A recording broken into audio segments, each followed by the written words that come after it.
बहू ने खा ली हंसने वाली दवा। किशनगढ़ गांव में कीर्ति अपने बेटे दिवाकर और बहू अंशु के साथ रहा करती थी। तीनों बहुत ही हंसी खुशी अपना जीवन व्यतीत कर रहे होते हैं। अरे बहू, आज खाना मैं बना देती हूँ।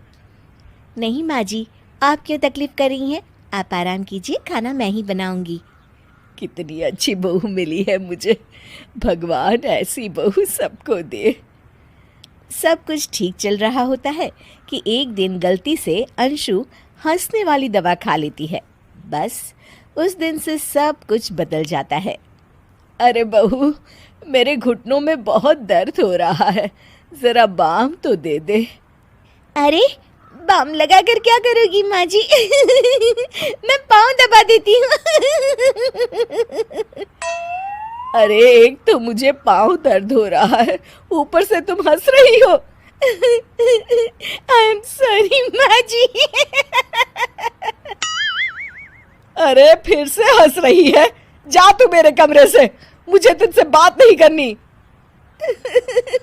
हे भगवान, ये क्या हो गया? अब माँ जी क्या सोचेगी? 2 दिन बाद कीर्ति घर में किटी पार्टी रखती है। उसकी सभी सहेलियां घर आने वाली होती हैं। अरे बहू, मेरी कुछ सहेलियां आज दोपहर को घर आने वाली है। आज कुछ खाने में अच्छा सा बनाना। सहेलियां? क्यों? मेरी सहेलियां नहीं हो सकती क्या? तुम फिर से हंस रही हो? नहीं माँ जी, मैं हंस नहीं रही हूँ। अरे फिर से हंस रही हो और बोल रही हो कि हंस नहीं रही। नहीं माँ जी, मैं तो तुम जाओ मेरे सामने से और किचन का काम कर लो, जाओ। दोपहर को कीर्ति की सभी दोस्त खाने पर आ जाती हैं। अरे वाह, घर तो बहुत सुंदर सजाया है कीर्ति। अरे मैंने कहा, ये सब तो मेरी बहू का कमाल है। अरे वाह, बड़ी गुनी है तुम्हारी बहू तो। हाँ हाँ, खाना भी अच्छा बनाया है। हाँ, बहुत ही गुनी है। तो हमको नहीं मिलवाओगी क्या, या छुपा कर रखोगी अपनी हीरे जैसी बहू को? अरे नहीं नहीं, अभी बुलाती हूँ। अंशु, ओ अंशु, बहू रानी। अंशु बाहर आती है। जी माँ जी। बहू, ये सब मेरी सहेलियां हैं, मिलो सबसे। नमस्ते आंटी। नमस्ते बेटा, बहू तो बहुत अच्छी मिली है तुमको, किस्मत वाली हो तुम। किस्मत वाली? अरे क्या हुआ? हंस क्यों रही हो? नहीं नहीं, मैं हंस नहीं रही हूँ। तभी अचानक सांची के हाथ से चम्मच छूट जाता है और उसका कुर्ता गंदा हो जाता है। अंशु फिर से हंसने लगती है।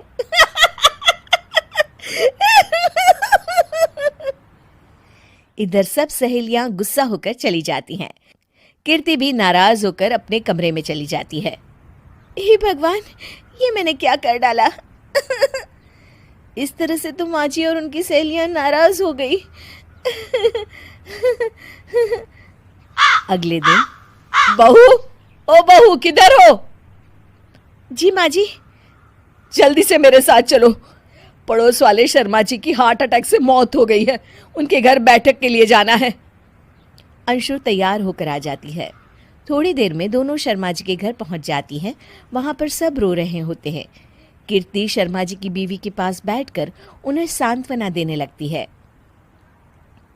बड़े अच्छे इंसान थे मेरे पति। अच्छा।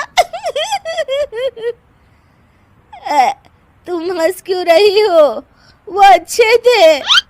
हाँ हाँ, बहुत अच्छे थे अंकल। अरे अंशु, हंस मत। माँ जी, मैं हंस नहीं रही। मैं तो आंटी जी को बस दिलासा दे रही थी। सब औरतें अंशु की इस हरकत से हैरान हो जाती हैं। कीर्ति भी बहुत शर्मिंदा होती है और वो अंशु को लेकर फटाफट घर लौट आती है। अंशु, क्या हो गया है तुझे? हंस क्यों रही थी तू वहां पर? नहीं बाजी, मैं तो बस अरे तो फिर से हंस दी। जा तू अपने कमरे में, मुझे तो तुझसे बात ही नहीं करनी। मेरा बेटा ही तुझसे बात करेगा अब। रात को जब दिवाकर घर लौट आता है तो कीर्ति दिवाकर को सब कुछ बताती है। ठीक है माँ, अब फिक्र मत करो, मैं अंशु से बात करता हूँ। दिवाकर अपने कमरे में जाता है। जी आ गए आप कैसे हैं? मैं तो ठीक हूँ, बस सर में हल्का दर्द है। सर में दर्द अरे इसमें हंसने की क्या बात है? नहीं, मैं हंस नहीं रही हूँ मुझे तो फिक्र हो रही है आपकी एक तो मेरे सर में दर्द है, ऊपर से तुम हंस रही हो। अरे कैसे समझाऊं मैं आपको मैं हंस नहीं रही अंशु, तुम इस घर से चली जाओ। माँ ने मुझे बताया जो भी तुमने शर्मा आंटी के घर किया और किटी पार्टी में भी। नहीं जी, मैं ऐसे नहीं हूँ तो अभी क्या हुआ था? क्यों हंस रही थी तुम? रुकिए मैं आपको सब कुछ बताती हूँ आपको सब कुछ। अंशु डायरी में लिखकर दिवाकर को पढ़ने देती है। कुछ दिनों पहले मैंने गलती से हंसने वाली दवा पी ली थी, जिसकी वजह से ये सब हो रहा है। इसका असर कुछ दिन और रहेगा। अरे तो तुमने ये सब पहले क्यों नहीं बताया अंशु?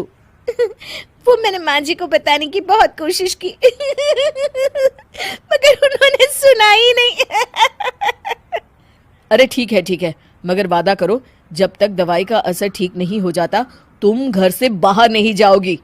नहीं जाऊंगी और हंसूंगी तो बिल्कुल नहीं